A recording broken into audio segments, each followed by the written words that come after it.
BK넷 라디오 오늘의 하디슈입니다. 최현준 보도국장 오늘 어떤 소식인가요?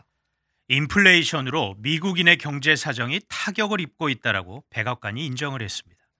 이런 상황에서 조 바이든 대통령의 지지율은 또다시 최저치를 기록했습니다. 이어서 노동부가 발표한 지난 9월 퇴직자 수와 구인 건수 통계를 알아보겠습니다. 네, 첫 소식입니다. 미국에서 요즘 하루가 다르게 물가가 오르고 있어요. 빅 이슈가 되고 있는데 이에 대해서 백악관이 입장을 밝혔네요. 네, 브라이언 디스 백악관 국가경제위원회 위원장이 지난 일요일 여러 시사 프로그램에 출연을 해 지속적인 물가 상승, 인플레이션이 국민들에게 어려움을 가져다 주고 있다라고 인정을 했습니다. 네, 이 디스 위원장의 인터뷰 내용 좀 구체적으로 들어보죠. 디스 위원장은 14일 NBC 시사 프로그램에 출연해서 미국에서 현재 인플레이션을 보이는 데는 의심의 여지가 없다라고 밝혔습니다. 그러면서 물가 상승은 미국인의 주머니 사정에 영향을 주고 있고 또 경제 전망에도 영향을 주고 있다라고 말했습니다. 네, 그러니까 인플레이션으로 인해서 국민들이 타격을 받고 있는 것은 알고 있다 이런 얘기네요. 그렇습니다. 디스 위원장은 하지만 바이든 행정부가 들어설 당시 미국은 코로나 팬데믹으로 인해 이미 경제가 위기 상태였다라고 덧붙였습니다. 디스 위원장은 또 CNN에도 출연해 팬데믹과 경제가 연관돼 있다는 점을 일관되게 말해오고 있다라면서 인플레이션은 정책적인 실패라기보단 전 세계적인 팬데믹에 의한 불가피한 현상이라는 점도 강조를 했습니다. 예, 뭐 코로나 여파라고는 하지만요. 실제로 현재 미국인들이 체감하는 물가 상승 최고 수준 아닌가요? 맞습니다. 노동부가 지난주에 발표한 자료를 보면 지난 10월 소비자 물가지수 CPI가 전년 동월보다 6.2%, 전달보다 0.9% 각각 올랐다라고 밝혔는데 지난 1990년 이후 최대 폭으로 급등을 한 것입니다. 네. 특히나 에너지와 식량 가격 상승은 소비자들에게 가장 큰 영향을 줄 수밖에 없는데 현재 이 자동차 휘발유 가격은 갤런당 즉 3.8리터당 약 3달러 30센트로 1년 전과 비교해 1달러 이상이 올랐고 예. 지난 2014년 이후 최고가를 기록하고 있습니다. 또 뿐만 아니라 식료품 등 이른바 장바구니 가격 역시 1년 전과 비교해 5.3%가량이 오르면서 이 미국민들의 주머니 사정이 갈수록 팍팍해지는 실정입니다. 네, 그렇기 때문에 우려도 커지고 있는데 상황이 이렇다면 뭔가 대책이 필요하겠죠. 이 디스 위원장 방안에 대해서 이야기한 게 있나요? 소비자 물가에 대한 직접적인 해결책을 제시하진 않았습니다. 다만 내년이 되면 물가 상승률이 줄어들 것이라는 경제 전문가들의 전망을 언급을 했습니다. 네. 디스 위원장은 물가 상승을 꺾기 위한 모든 가능성이 책상에 올려져 있다라고 밝혔습니다.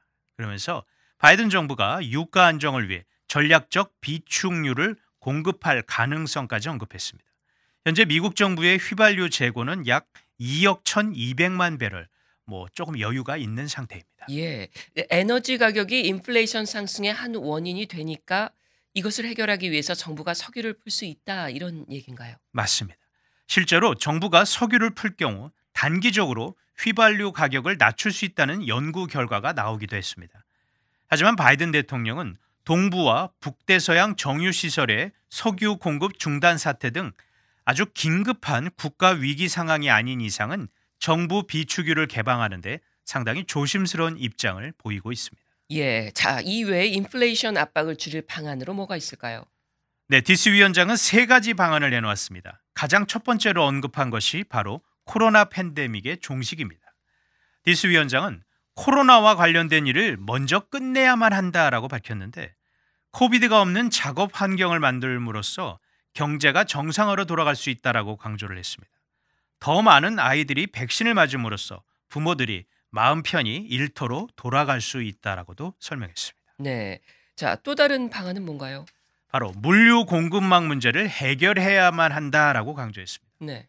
현재 아시아에서 온 80척이 넘는 컨테이너선이 하역은 물론이고 아예 정박조차 하지 못한 채 서부 해안에 떠 있는 등 지금 미국은 최악의 물류 대란 사태를 맞고 있는데 디스 위원장은 바이든 대통령이 어제 서명한 1조 2천억 달러 규모의 인프라 투자 법안을 통해 이 물류 병목 현상 해소를 분명히 도움이 될 수 있을 것이다라고 기대감을 표했습니다. 예. 마지막 한 가지 방안도 좀 살펴보죠.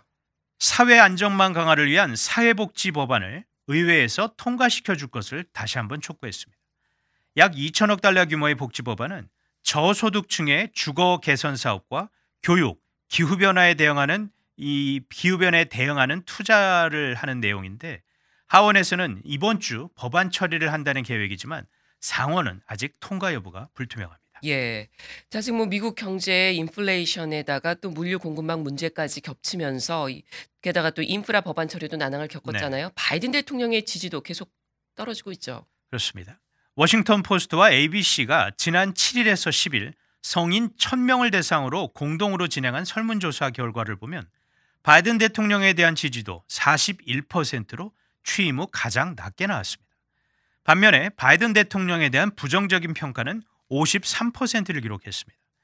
바이든 대통령은 취임 3개월이 지난 4월 지지도가 52%까지 달했지만 6월에 50%로 떨어진 데 이어 지난 9월 조사에서 지지도가 이렇게 큰 폭으로 떨어지면서 44%로 최저점을 찍었었는데 지난주 조사에서는 41%가 나왔습니다. 예. 유권자의 정치적 성향에 따른 차이는 어땠습니까?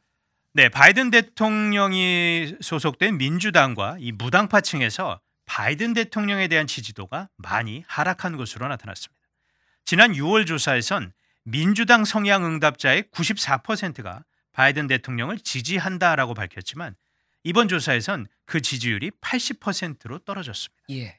또 같은 기간 부정평가는 3%에서 16%로 13%포인트나 올랐는데 또 무당파 응답자 가운데서도 바이든 대통령을 긍정적으로 평가한 비율은 35%에 그쳐서 부정적인 평가 58%보다도 크게 낮았습니다. 네, 지지율이 이렇게 하락한 이유 역시 경제 때문이라고 봐야겠죠? 그렇습니다. 바이든 대통령의 경제 정책을 지지한다라는 응답은 39%밖에 안 됐습니다. 코로나 팬데믹 대응을 잘하고 있다는 응답이 47%인데 이거보다도 훨씬 낮았습니다. 네. 하지만 바이든 대통령에게 좋은 소식이 될 만한 결과도 있었습니다. 바로 1조 2천억 달러 규모의 인프라 법안을 지지한다라는 응답이 63%에 달했고 사회복지안도 긍정적으로 본다는 응답도 58%를 기록해서 이제 어제 이 인프라 법안에 서명을 하면서 이제 발효가 될 거란 말이에요. 그러면 이제 조금 지지도가 오르지 않을까 이런 희망도 하고 있습니다. 네, 잘 들었습니다. 다음 소식입니다. 이 노동부에서 지난 9월에 퇴직자 수와 구인 건수 등을 발표했네요. 네, 노동부가 지난 9월에 구인 이직 보고서를 발표했습니다. 이 보고서는 9월 한 달 동안 기업의 구인 건수와 노동자들의 퇴직 또는 이직 건수 등을 내용을 담고 있는데 이에 따르면 9월 한 달 동안 약 440만 명의 노동자가 일을 그만둔 것으로 조사가 됐습니다. 네, 앞선 달과 비교해 보면 어떻습니까? 네, 노동부는 지난달 발표에서 8월에 일을 그만둔 노동자가 약 430만 명이다라고 밝혔는데 10만 명이 더 늘어난 것입니다. 지난 8월의 퇴직자 수가 역대 최대치라고 했는데 한 달 만에 다시 최대치가 갱신이 된 것입니다. 예. 퇴직률은 2.9%에서 3%로 0.1%포인트가 올랐습니다. 이 최근 노동자들의 퇴직이 증가되는 추세네요. 네, 퇴직자 수가 지난 5월 360만 명에서 6월에 390만 명으로 증가한 데 이어 7월에 이제 400만 명을 훌쩍 넘었습니다. 그리고 9월에 440만 명까지 증가한 것인데 퇴직률은 지난 5월에는 2.5%에서 9월 3%로 0.5%포인트나 늘었습니다. 네. 이 어느 부분에서 그렇게 많은 노동자들이 일을 그만둔 겁니까? 네, 지난 조사 발표는 8월 달에는 레저와 접객 부문에서 가장 많은 노동자가 퇴직했는데 9월 달에도 역시 레저, 접객 부분에서의 퇴직자가 가장 많았습니다. 예. 전체적인 수만 본다면 요식 그리고 숙박업에서 일을 그만둔 사람이 86만여 명으로 가장 많았습니다. 또 증가폭으로만 본다면 예술, 엔터테인먼트, 레크레이션 부문에서의 퇴직이 5만 6천여 명으로 가장 컸습니다. 예. 자, 이렇게 퇴직률이 높게 나오고 있는데 이와 관련해서는 분석이 어떻게 나오고 있습니까?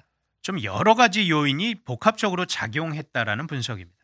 통상 근로자들이 더 나은 직장을 쉽게 찾을 수 있고 경제 여건이 나아질 것으로 자신하는 경우에 자발적인 퇴직이 증가하는데 최근 나타나고 있는 이 노동자 우위의 상황, 그러니까 노동력에 대한 수요가 높은 상황에서 노동자들이 그만큼 더 많은 임금을 받을 수 있는 곳을 찾아서 일을 그만두는 사례가 늘어나고 있다라는 분석이 있습니다. 네. 이 코로나 팬데믹 상황도 영향을 미쳤겠죠? 그렇습니다.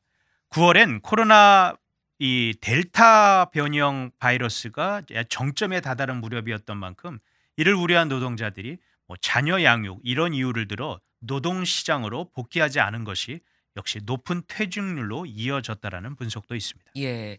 자, 조금 전 얘기한 것처럼 현재 노동시장, 노동자 우위 상황이잖아요. 네. 구인 건수와 비교하면 더 명확히 드러날 것 같은데요. 9월 구인 건수는 어떻습니까? 네, 9월 달 구인 건수가 8월보다는 약간 줄었지만 그래도 1,000만 이상의 구인 건수를 기록을 했습니다. 9월 구인 건수가 1,040만 건입니다. 자, 이 구인 건수는 지난 6월부터 계속해서 이 1,000만 건을 넘고 있는데 그만큼 시장에선 노동자에 대한 높은 수요가 이어지고 있다라는 것입니다. 네. 퇴직 건수는 늘고 있고 구인 건수는 계속 이 높은 상황을 볼 때 현재 노동 시장에서 직원을 구하기가 얼마나 어렵다는 것을 알 수가 있습니다. 네. 자, 이렇다 보니 각 부문에서 노동자 확보를 위해서 치열하게 경쟁이 벌어지고 있겠네요. 그렇습니다. 특히 이제 연말을 맞아서 그 어느 때보다도 많은 노동력이 필요한 시기죠. 유통업계에서 특히나 이 노동자 확보 경쟁이 아주 치열하게 벌어지고 있습니다.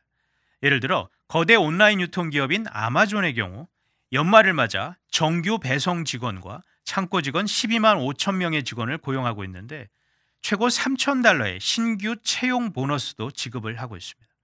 또 비정규직 채용도 증가하고 있습니다. 대표적인 게 역시 운송업체 UPS의 채용인데 이 업체는 연말 시즌을 맞아 10만 명의 직원을 고용하고 있고 상당수 인원에 대해 30분 내 채용을 진행하고 있습니다. 네, 잘 들었습니다. 지금까지 오늘의 핫 이슈였습니다.